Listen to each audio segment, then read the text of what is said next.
소신령으로 하나님께 예배를 드립니다. 나는 하나님께서 세상을 만드신 것을 믿습니다. 나는 예수님께서 나의 죄 때문에 십자가에서 죽으시고 3일 만에 살아나신 것과 다시 오실 것을 믿습니다. 나는 성령님께서 날마다 도와주실 것을 믿습니다. 하나님 사랑해요.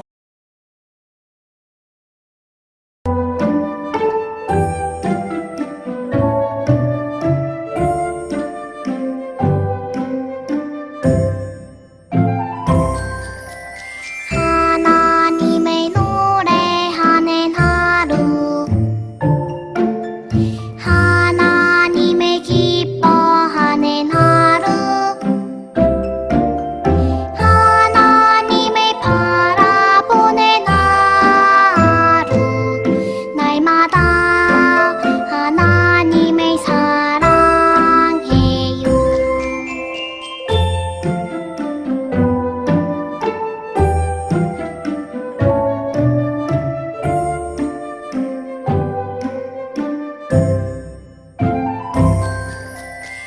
하나님의 노래하는 하루, 하나님의 기뻐하는 하루,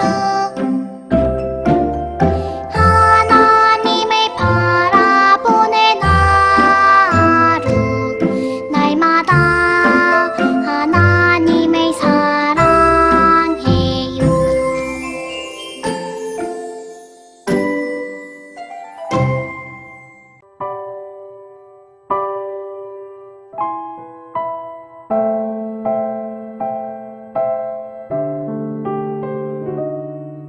나는 너를 사랑해. 너는 하나님 선물. 나는 너를 사랑해. 너는 하나님 영광. 밝게 웃는 내 모습을 보면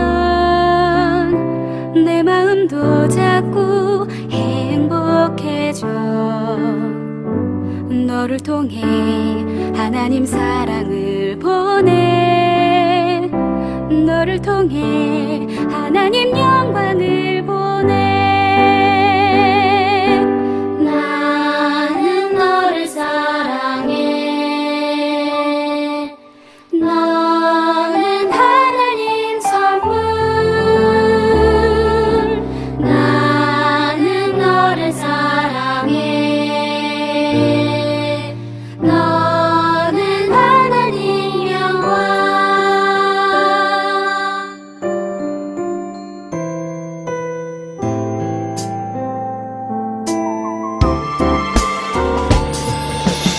나는 너를 사랑해. 너는 하나님 선물. 나는 너를 사랑해. 너는 하나님 영광. 밝게 웃는 내 모습을 보면 내 마음도 자꾸 행복해져. 너를 통해 하나님 사랑을 보내. 너를 통해 하나님 영광을 보내. 나는 너를 사랑해. 너는 하나님 선물. 나는 너를 사랑해. 너는 하나님 영광.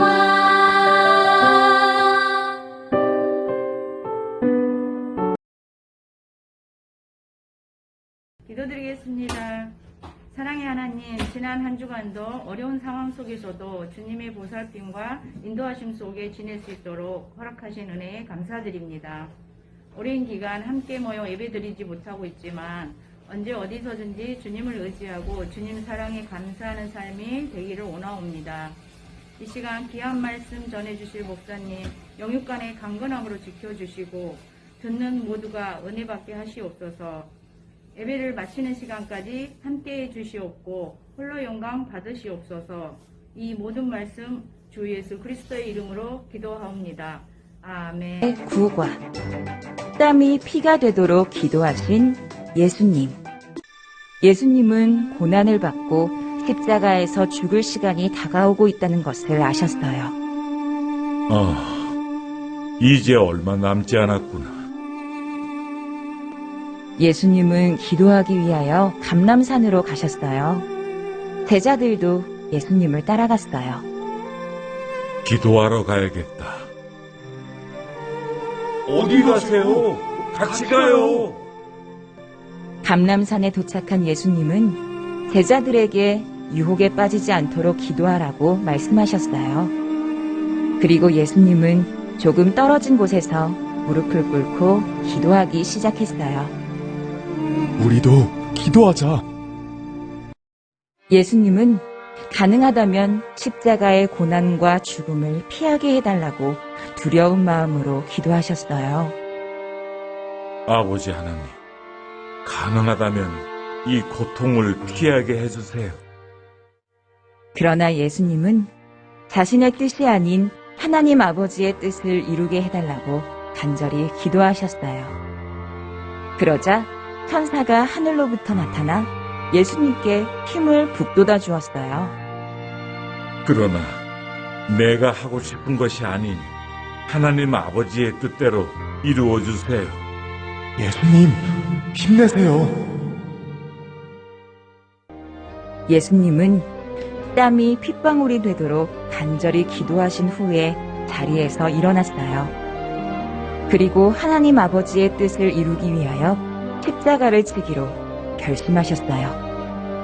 그래, 하나님의 뜻은 반드시 이루어질 거야. 하나님의 자녀들을 살리기 위해 내가 대신 십자가에서 죽어야 해.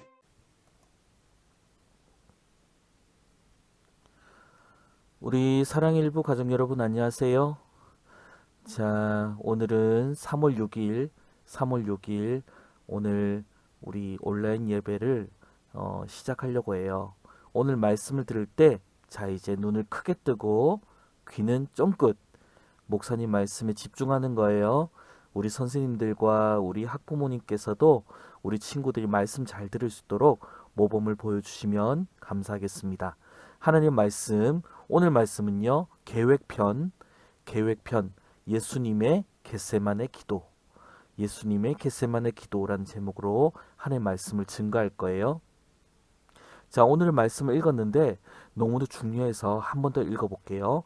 제자들에게 오사 그 자는 것을 보시고 베드로에게 말씀하시되 너희가 나와 함께 1시 동안도 이렇게 깨어 있을 수 없더냐. 시험에 들지 않게 깨어 있어 기도하라. 마음에는 원이로되 육신은 약하도다 하시고. 자, 시험에 들지 않게 깨어 있어 기도하라고 하시네요. 자, 오늘 말씀 들어갈 때 예수님께서 제자들과 함께 겟세마네라는 곳으로 가셨어요. 이때 예수님께서는 제자들 12명과 다 함께 가시지 않고 베드로와 야고보와 요한 이 세 사람과 함께 특별히 가셨습니다. 근데 여기서요, 겟세마네라는 곳을 사람들은 예수님과 함께 간 베드로, 야고보, 요한을 많이 신경 썼지 겟세마네라는 곳을 신경 쓰지 않으셨어요. 근데 여기서 겟세마네라는 곳을 한 번 더 살펴보면요, 놀라운 뜻이 숨어 있어요. 여기서 겟세마네 언덕은요, 예루살렘 동쪽에 있었고요, 감림산 서쪽 중턱에 있는 동산이었습니다. 그런데 이 이름의 뜻이 중요해요. 왜 예수님께서 이곳으로 가셨을까? 바로 이 겟세마네 동산의 이름의 뜻은요, 기름을 짠다라는 뜻이에요. 웬 기름? 하겠지만 이제 말씀을 들으면 놀라운 일이 일어나요. 예수님께서는 어디로 가시고 또 무슨 말씀하셨는지 우리가 곰곰이 되짚어보면 함부로 버릴 게 하나도 없어요. 허튼 곳을 가시지 않으셨고 또 하시지 않으셨어요. 잘 말씀을 잘 들어봐요. 예수님께서는 기도를 하시기 시작하셨는데요. 제자들은 너무나 피곤하고 그래서 잠이 들어버렸지만 예수님도 더 피곤하셨을 텐데도 불구하고 하나님께 간절하게 기도하셨는데 이때 하나님 말씀은 땀방울이 핏방울이 되도록 간절히 기도하셨다는 표현을 썼어요. 땀방울이 핏방울이 되도록 기도하셨대요. 십자가의 고난과 그 죽음에 대해서 피하고는 싶지만 하나님 뜻이라면 순종하겠다. 하나님의 위로가 필요합니다. 힘을 주세요. 라는 그런 기도 제목이었는데요. 여기서 여러분 땀방울이 핏방울이 되도록 이 말씀이 굉장히 중요해요.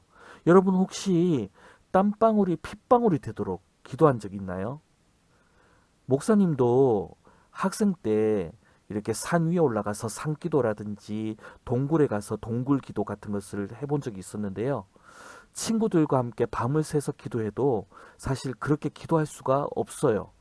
여러분 여기서 나오는 땀방울이 핏방울이 되도록이라는 표현은 말 그대로 정말로 간절하게 기도를 하면요. 땀이 비 오듯이 흐르기 시작하고요. 그 땀이 우리가 알지 못한 사이에 너무나 진해져서 그게 핏방울같이 끈적끈적해지는 그런 현상을 얘기해요.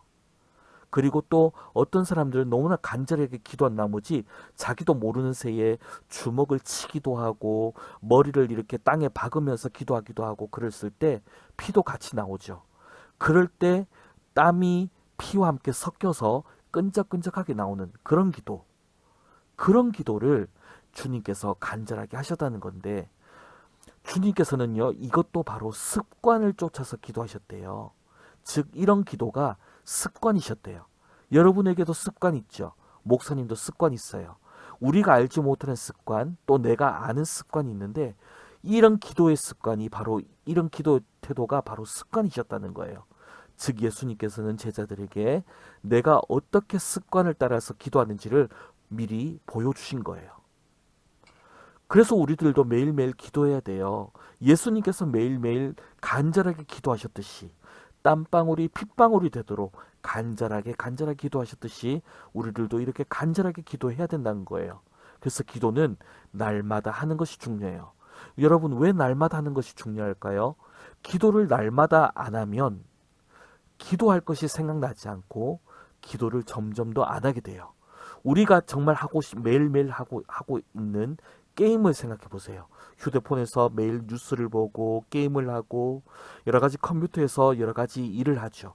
매일매일 하지 않으면 잘 안 하게 돼요. 마찬가지로 기도도 똑같다는 거예요. 왜 기도를 날마다 해야 되는지는 목사님이 얘기했지만 예수님께서는 혼이 자르고 있는 제자들에게 1시간도 나와 함께 깨어서 기도할 수 없겠느냐고 말씀하셨어요. 제자들이 피곤한 것도 다 하셨겠지만 그럼에도 불구하고 사탄의 유혹과 시험에 이기기 위해서 기도하라고 하셨어요. 우리가 기도를 하지 않으면 날마다 기도하지 않으면 사탄의 유혹과 그리고 수많은 문제들에게 봉착되어서 너무나 우리가 넘어지기 쉽다는 거예요. 결국은 예수님과 함께 기도하지 않았던 제자들은요. 예수님께서 기도를 마치시고 내려오실 때 로마 군사들에게 잡히셨을 때 기도하지 않고 잠만 잤던 제자들은 결국 도망갔다는 거예요. 사탄의 시험이죠. 큰 문제가 생겼어요. 그래서 우리 능력으로는 이길 수가 없는 것을 기도는 할 수 있다는 거예요. 예수님의 수제자인 베드로는요. 기도하지 않아서 3번이나 예수님을 모른다고 했어요. 어떤 여자가 저 사람 예수와 함께 있었어요 하니까 그 사람이 누구죠? 그랬어요. 또 2번째 사람이 나사렛 예수와 함께 있었죠? 하니까 무슨 말씀인지 모르겠어요. 그랬고 맞잖아요. 당신 맞잖아. 그러니까 심지어는 저주하며 맹세까지 했어요. 그런 사람 모른다고. 기도를 하지 않았던 사람은 늘 시험과 유혹에 빠집니다. 주님은 그래서 간절하게 기도하시라고 하셨어요. 여러 가지 근심과 괴로움이 있지만 정말 하나님께 간구했습니다. 하나님 할 수만 있다면 제게서 이 잔을 지나가게 해주십시오. 그래서 주님은 땅에 얼굴을 받고 간절하게 엎드려서 땅이 정말로 까여지도록, 피부가 까여지도록 간절하게 기도하고 손에 땅을 치면서 기도하셨어요. 하나님의 아들이심에도 불구하고 인간의 몸을 가지신 예수님은 온갖 두려움에도 불구하고 그렇게 간절하게 기도하셨어요. 하나님의 뜻을 위해서 기도하셨어요. 나의 뜻을 위해서 기도한 게 아니라 하나님의 뜻을 위해서 기도하셨다는 거 우리도 절대 잊지 말아요. 우리의 뜻과 하나님 뜻은 종종 다릅니다. 내 마음이야, 내 마음대로 할 거야. 기도도 그래서 내 마음대로 해요. 그러면 안 돼요. 하나님의 계획에 순종해야 돼요. 하나님의 영광을 위해서 기도해야 돼요. 주님이 원하시는 뜻을 그래서 매번 기도를 통해서 알아야 돼요. 주님의 뜻은 무엇일까요? 생각하고 말씀을 읽고 또 순종하는 거예요. 그래서 마지막에는 주님 뜻대로 살게 해주세요라고 해야 돼요. 우리는 정말 그래서 예수님을 통해서 참된 기도의 자세를 배워가는 그런 사랑의 일부 친구들과 그리고 부모님과 선생님들이 되시기를 간절히 주님의 이름으로 간절히 기도할게요. 괴로움과 고민이 있을 때 이제는 울지 말고 슬퍼하지 말고 걱정만 하지 말고 이제는 예수님처럼 땀방울이 핏방울이 되도록 정말 간절하게 기도하는 또 기도하는 그런 우리가 돼요. 나의 욕심이 아니라 하나님의 뜻을 생각하면서 합당한 기도를 드리는 그런 우리 사랑 일부 가족들이 되시기를 주님의 이름으로 간절히 축원합니다. 아멘.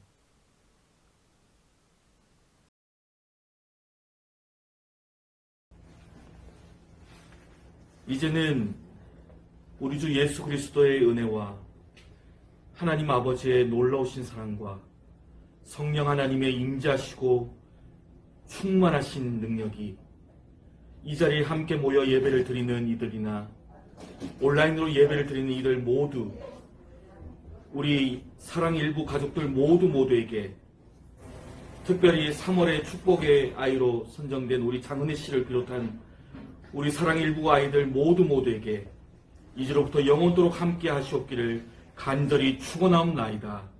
아멘.